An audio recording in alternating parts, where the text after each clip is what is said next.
केंद्रीय कर्मचारी 1 अप्रैल से नई पेंशन चुन सकेंगे। दोस्तों, नई पेंशन योजना यूपीएस जो चलाई गई है उसको 1 अप्रैल से चुन सकेंगे।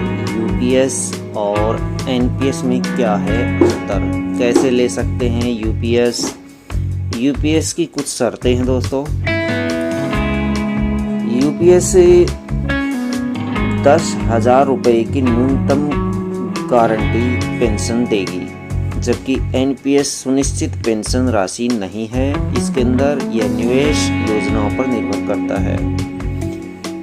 यूपीएस में क्या है, अंतिम 12 महीनों के औसत मूल वेतन की 50% राशि पेंशन होती है।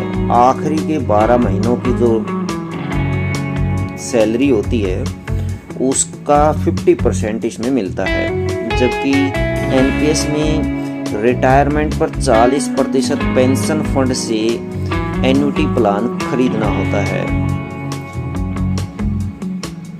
सरकार और कर्मचारी का कुल योगदान 28.5% होगा इसके अंदर, यूपीएस के अंदर, जबकि एनपीएस में 24% होता है। यूपीएस में रिटायरमेंट पर ग्रेच्युटी मिलेगी, जबकि एनपीएस यानी न्यू पेंशन में ग्रेच्युटी नहीं मिलती है। यूपीएस में 60% पारिवारिक पेंशन मिलेगी, और जबकि एनपीएस में कुछ नहीं मिलता, केवल निवेश योजना पर निर्भर करता है। निवेश योजना यानी ये टोटली शेयर मार्केट पर निर्भर करता है।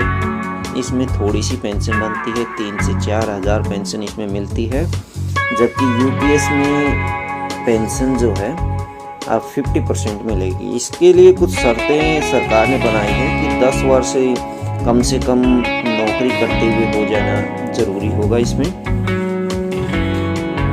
और भी शर्तें इसमें हैं जो कि सरकारें डिस्क्लोज नहीं करती, उनको नहीं बताती, लेकिन कर्मचारियों को ही उन शर्तों का सामना करना पड़ता है। जब पेंशन ले लेते हैं उसके बाद ही कर्मचारियों को सामना करना पड़ता है।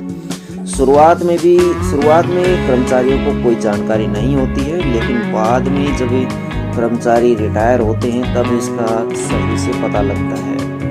जैसे जैसे समय बीतता जाता है तब इसका पता चलता जाता है। कम से कम 4-5 सालों में इसके बारे में सही से नॉलेज होगी कर्मचारियों को, तब तक समय गुजर चुका होगा और ये पेंशन अपना काम कर चुकी होगी, यानी ये जो सिस्टम है वो लागू हो चुका होगा।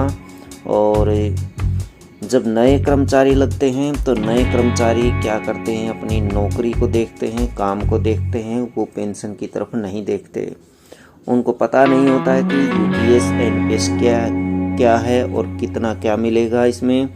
उन्हें बस शुरुआत में नौकरी ही समझ में आती है और वो नौकरी की तरफ और अपनी सैलरी की तरफ देखते हैं। उनका जो पीएफ कटता है उसके बारे में वो ज़्यादा चिंतित नहीं होते, लेकिन जैसे जैसे समय बीतता जाता है तो उन्हें बाद में पता चलता है कि इसके नुकसान हैं या फायदे हैं।